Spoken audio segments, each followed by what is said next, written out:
미국 상무부가 내놓은 신규 지표는 소비 회복세를 확인시켰습니다. 미국의 3월 소매 판매는 전월 대비 1.4% 증가해서 7,349억 달러로 집계됐는데요. 직전월의 0.2% 대비해서 큰 폭으로 개선되면서 시장 예상치인 1.3%도 웃돌았습니다.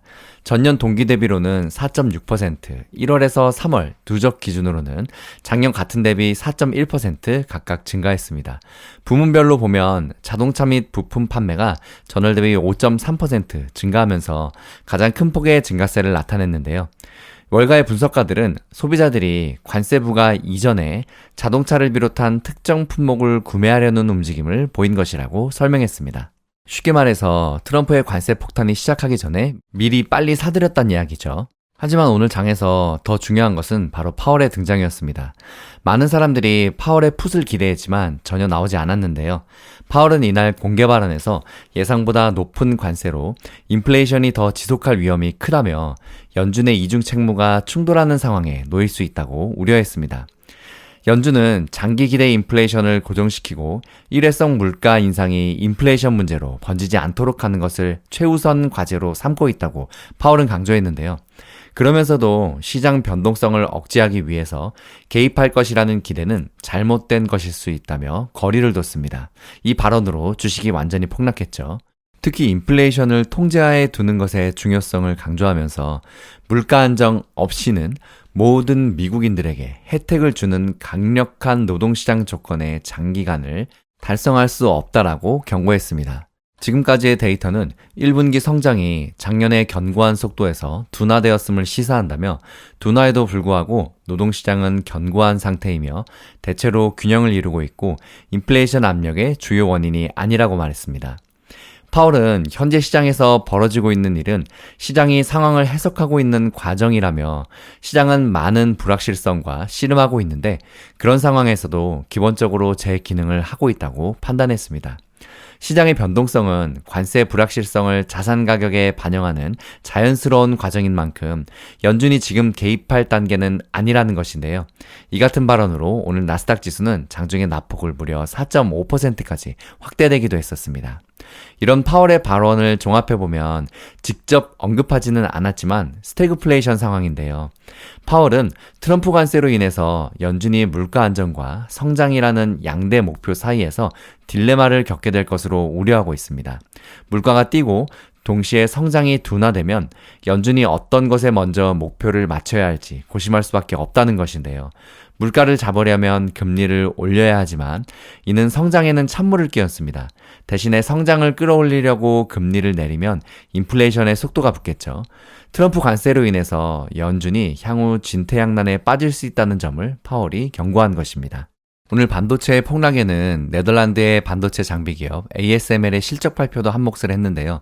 올해 1분기 순매출이 77억 4,200만 유로, 우리 돈으로 약 12조 5천억 원, 그리고 순이익이 23억 5,500만 유로, 우리 돈으로 약 3조 8천억 원을 기록했다고 밝혔습니다.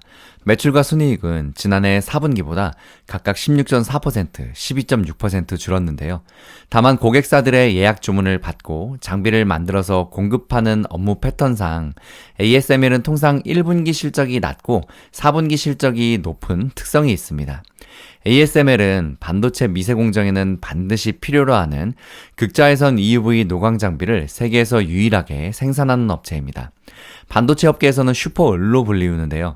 삼성전자와 SK하이닉스 등 글로벌 기업들은 ASML의 EUV 노광 장비를 먼저 반입하기 위해서 늘 치열한 경쟁을 벌이고 있습니다. 특히 ASML은 반도체 개발에 열을 올리고 있는 중국에 또 많은 장비를 수출하면서 견조한 실적을 내왔는데요. 올해 1분기에는 세계에서 5번째로 하이 뉴 메디컬 어퍼처 EUV 노광 장비를 인도했고 고객사 3곳이 이 장비를 사들였습니다.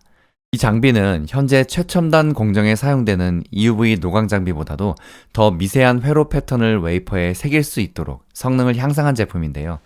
2나노미터 이하 차세대 반도체 공장을 구현하는 데 있어서 핵심으로 주목받고 있습니다. 인텔이 가장 먼저 이 장비를 도입했고 삼성전자도 이 장비를 화성 캠퍼스에 반입해서 2나노 공정 양산 준비를 하고 있는 상황입니다. ASML은 이번 1분기 실적보단 향후 실적에 미칠 변수들의 많은 점을 주목했는데요. 미국의 품목별 상호관세 발표에 따라서 시장에 조성된 불확실성과 또 EUV 노광 장비 등을 직접 개발했다고 발표한 중국의 반도체 시장의 동향도 앞으로 실적 전망에 큰 영향을 미칠 것 같습니다.